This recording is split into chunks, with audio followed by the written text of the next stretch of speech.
Annoy, ce charmant village du Haut-Nivernais, niché en balcon sur la vallée de l'Yonne, au cœur d'un paysage verdoyant et champêtre, donne le sentiment d'un village sans histoire et paisible. Beaucoup ignorent son passé tumultueux et tragique qui est à l'origine de la légende des metteux de feu. Annoy, dont l'origine lointaine remonte à l'époque gallo-romaine, a connu au XVIIe et XVIIIe siècle des incendies qui le modifièrent profondément. Le dernier incendie dramatique est survenu le 5 août 1889. Le village fut dévasté, comme l'attestent les photos de l'époque, et la reconstruction fut longue et difficile. Cette malédiction, qui semblait peser sur le village, a jeté la suspicion sur les habitants, accusés d'être des pyromanes. De là est née cette légende des metteux de feu qui perdure jusqu'à nos jours.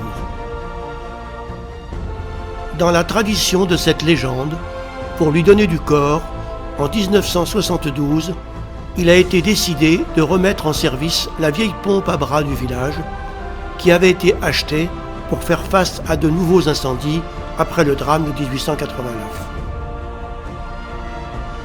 L'événement a été l'occasion de réjouissances et de festivités.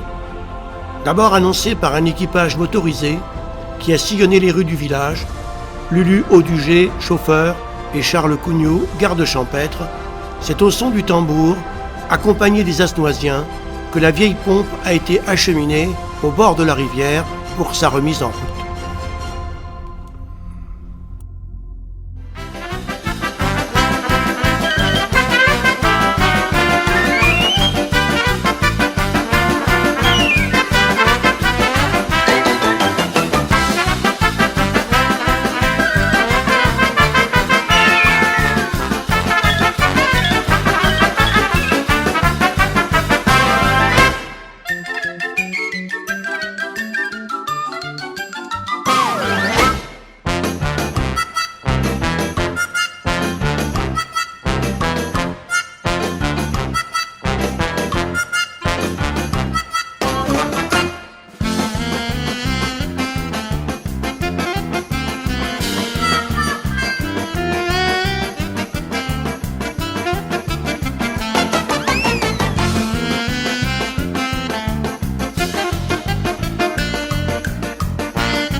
En voisin, les pompiers de Tannay sont venus se joindre à nous pour participer à l'événement.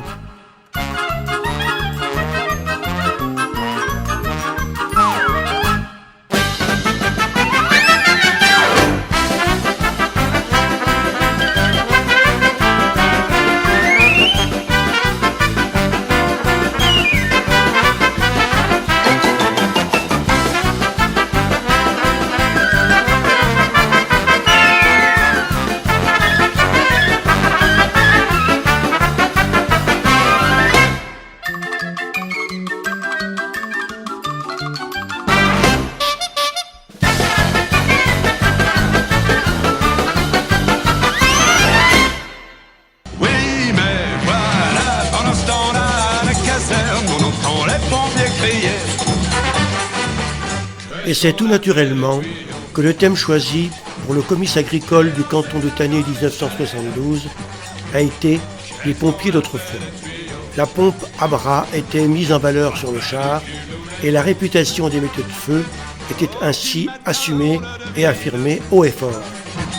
Tout le quartier avait brûlé, il ne restait plus que les ruines sur les centaines de mètres carrés. Quand tout à coup dans le jour plein, on vit à courir un pompier qui s'écria, je viens de la part du capitaine, vous dire de ne pas vous énerver. On a trouvé le tuyau, les lancer à grande échelle, mais on est en panne d'auto et on cherche la manivelle.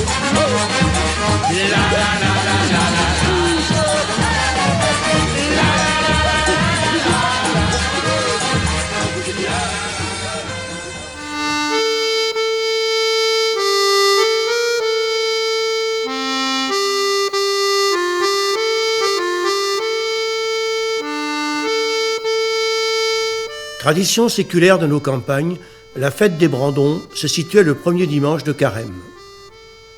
Une foule nombreuse parcourait la campagne, dansante et portant des brandons, sorte de torches faites de paille tortillée.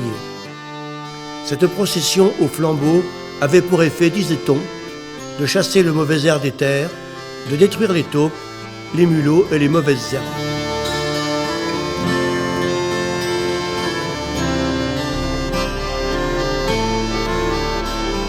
La journée, on plantait une perche ornée d'un bouquet et d'un ruban, puis on entassait autour des genévriers coupés sur la colline de Sarmentol. C'était la bourde. Le soir venu, devant la population réunie, on embrasait le monticule. La tradition voulait que ce soit les derniers mariés de la commune qui allument le feu. Dès que les flammes pétillaient, tous les participants, jeunes et vieux, se prenaient par la main et se mettaient à faire des rondes autour du brasier. La tradition voulait que l'on saute par-dessus le brasier.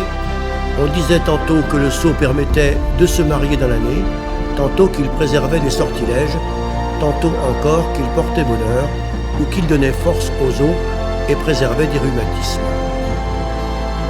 Revivons ces fragments de notre histoire ancienne à travers quelques images collector surgies du passé datant des années 70-80. Entends ce que je te dis, chaud. Ne bois donc pas autant. Je te dis que ça va te rendre malade. Ah non. Elle est bien cette bourre? Je sais pas, on verra ça ce soir. Pour de la soif, c'est très bon. Elle est bien cette bourde, hein? On fait par des gamins. Allez, augmentez la cadence.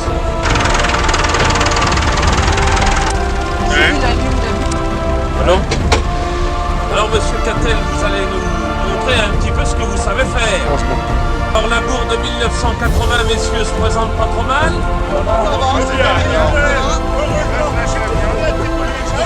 Et Bouillette, du sujet de Thierry, ça va? Qu'est-ce que t'en penses? Ça va? Tu l'as joint, qu'est-ce que vous pensez de ça?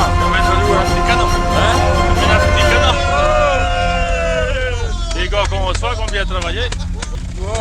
Cattel, tu joues bien du clairon. Le bouchon, il est resté dans la terre, impossible de l'enlever. Il est bon ton vin blanc quand même. Et pour moi, Cette année? Alors c'est le bouquet final?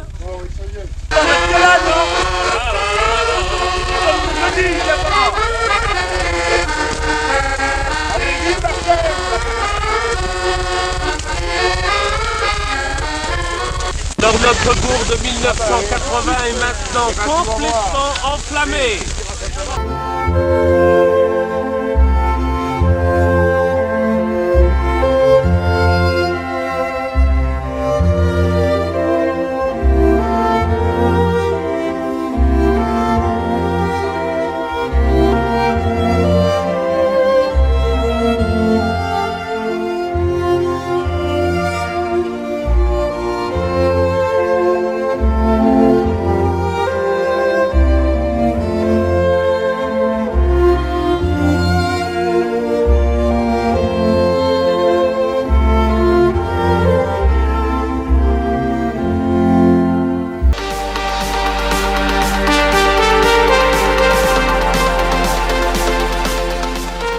La tradition de la bourde s'est perdue depuis déjà plusieurs décennies, mais son esprit perdure à travers une manifestation dont les origines sont semblables, les feux de la Saint-Jean, festivité qui marque l'avènement de l'été.